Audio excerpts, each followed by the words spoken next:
Gaffer, point on the board here this evening. What's your reflections on tonight's game?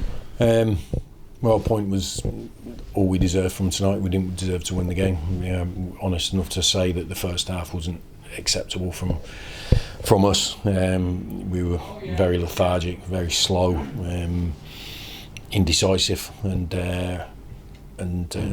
we were just trying to get to half time to get at 0-0 and change the direction of the game. But unfortunately, we conceded a really poor goal just before half time, which makes it a really difficult second half. But the players responded in good fashion. They showed that they wanted to put it right. They showed that they wanted to win the game. They showed that they want to make this a successful season. And that was the minimum we need to have of every game, which we've spoke about after the game. I'm scratching my head really to explain how, look, there's a couple of things I can look at, maybe the layoff from games or the late call. I don't know, but I don't know. I think we've got to be better than anything that's leading up to the game to make sure we start in a much better fashion than that. I just thought we were second best in nearly everything, and we didn't put any pressure on Doncaster at all. A couple of counter attacks where we should have done better, but apart from that, it was a poor performance in the first half. Can you put that down to potentially a bit of ring rust? 2 weeks without a game. We started off, like you said, quite slowly, but then in the second half, as you mentioned, seemed to find ourselves again and rediscover what we'd been doing of late before all the postponement. Yeah, look, it's the boys have been brilliant for us. How they work, how they train, how they go into games. They're not. I don't think there were anyone deluded at half time that how come we're 1-0 down. I think they understood and they knew themselves that we hadn't done anything in the game to deserve a lead or even stay level. And when we ask for a response, they give us a response. So I know the honesty is there. I know they care and they want to win.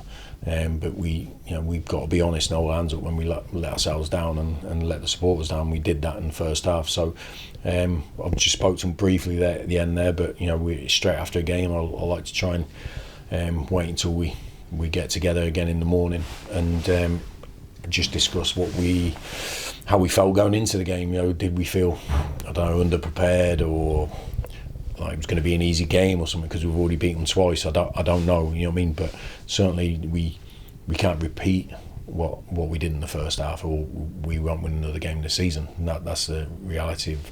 I might be going overboard. I might watch it back and think actually weren't as bad as what I thought. But if I'm honest, I usually get a feeling for how my team is, in their challenges, in their sprints, in their their body language, how quickly you take a set play, and everyone was telling me it was slow and lethargic. I couldn't feel our performance, I couldn't feel our team, I couldn't see my team in the first half. So we have to be honest and hold our hands up when we're not good enough, because we have to be humble enough to make sure we put it right, and that's what we have to do as a team. We've given ourselves.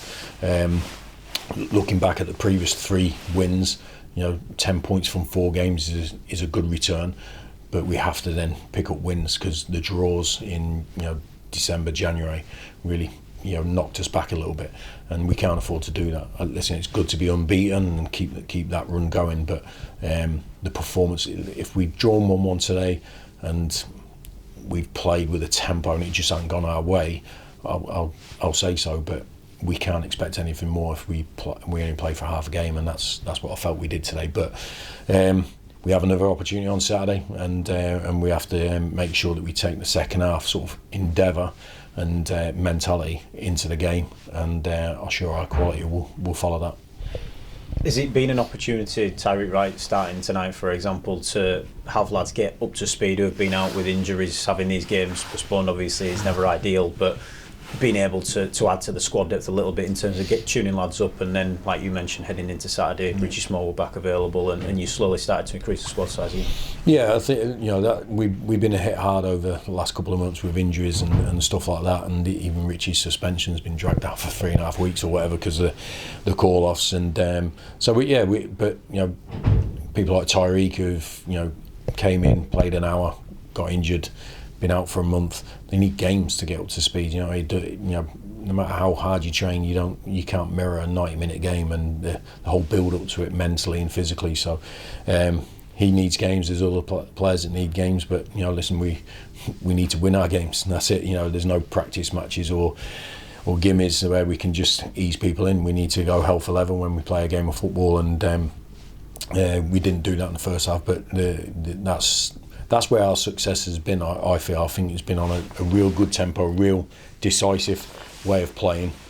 Everyone on the same page, putting pressure on the opponent in and out of possession. And I think that the first half is a lesson for us in that's what happens when we don't do those things. But it's great to have obviously Richie available now. Tyreek's got a game under his belt. There's other players that have came on. Alan Wilson, Tyler Smith's got a fantastic goal. Chappie's come on and contributed to that as well. We've got Lewis Richards back. So there's, we need that because the games are going to come Saturday, Tuesday because of the call-offs as well. But I believe that this squad is good enough to be successful.